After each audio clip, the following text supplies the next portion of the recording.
Welcome to today's Explainer, where we're unpacking a medical mystery that is, frankly, absolutely terrifying. We are seeing this huge, sudden spike in strokes among young people who are right in the prime of their lives. And this isn't just some distant, abstract statistic, it's happening left, right, and center. So today, we're going to break down exactly why this is happening, and much more importantly, how you can protect yourself. Here is our game plan for today. We'll start by busting the myth of old age, then look at the raw biology of what a stroke actually is. From there, we'll uncover 6 surprising things driving this trend, equip you with a Be Fast method to spot the signs, and finally, lay out the critical prevention and first aid steps you need to know. First up, Section 1, the myth of old age. For the longest time, right, we've basically been conditioned to think strokes only strike the elderly, people in their 70s and 80s. But we've got to shatter that misconception right now. Take the story of Tunde. The guy was just 27 years old. He wakes up one morning, stretches, and suddenly his left hand just refuses to move.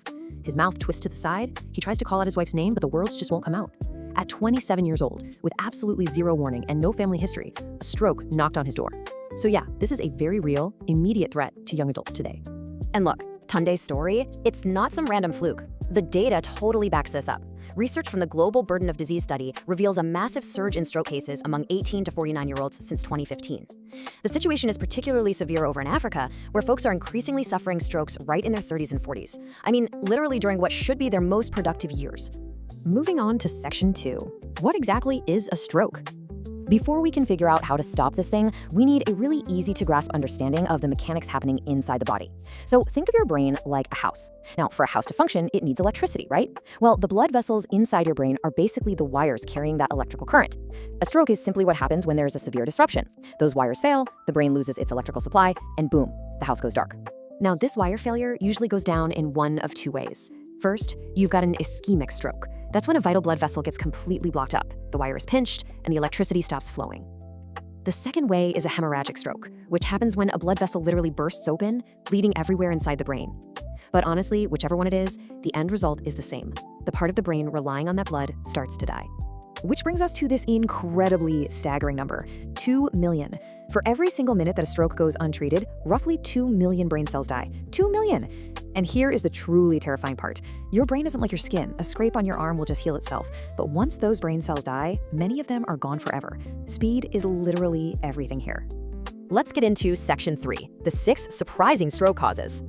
Knowing we're up against that ticking clock, we have to ask, why on earth is this happening to younger demographics?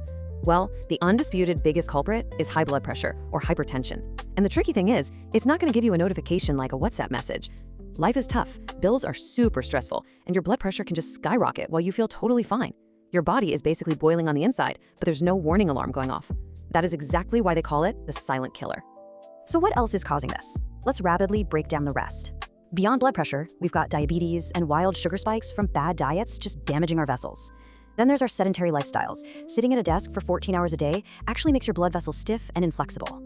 Number 4 is chronic stress. This whole hustle culture of working night shifts and grinding constantly pumps your body full of cortisol, driving up inflammation. And 5th, smoking and alcohol. Even that flavored shisha you might think is harmless, it is actively destroying the inside lining of your blood vessels.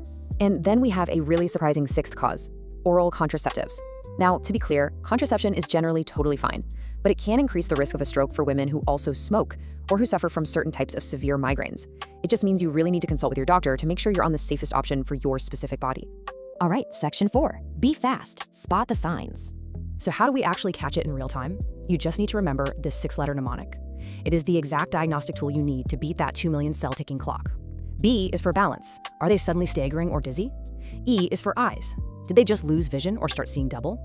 F is for face. Ask them to smile. If one side is drooping, big red flag. A is for arms. Ask them to raise both arms. If one drifts down or feels weak, that's a warning. S is for speech. Ask them to say a simple sentence, like, the sky is blue. If they slur their words or can't speak, you have a massive problem. And T is for time. It is time to call for help immediately, not tomorrow, right now. Which brings us to our final section, prevention and first aid. Okay, so what do you actually do if someone fails that Be Fast test? First off, we need to forcefully debunk some terrible first aid myths. Do not give a stroke victim water. Their throat muscles might be paralyzed and they could literally choke. Do not put a spoon or cloth in their mouth, and please don't start rubbing them with hot water or menthol. None of that works. The only life-saving action is calling an ambulance or driving them straight to a hospital. Not a prayer house, not a herbalist, a hospital, equipped to handle strokes. And to keep you out of that hospital in the first place, here is your actionable daily prevention checklist. First, know your numbers. Check your blood pressure and blood sugar. You can easily do this at any local pharmacy. Next, just move your body for 30 minutes a day. Dance in your room, take the stairs, whatever. Just get the blood flowing. Eat better. Look, I get it. A cabbage diet might seem boring, but being paralyzed in a hospital bed is vastly worse.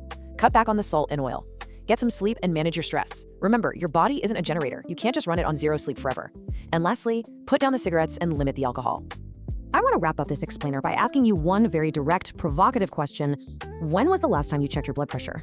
Seriously, think about it. Don't let this silent killer sneak up on you. Take immediate ownership of your health today. And please share this knowledge with your friends and family. You could legitimately save a life.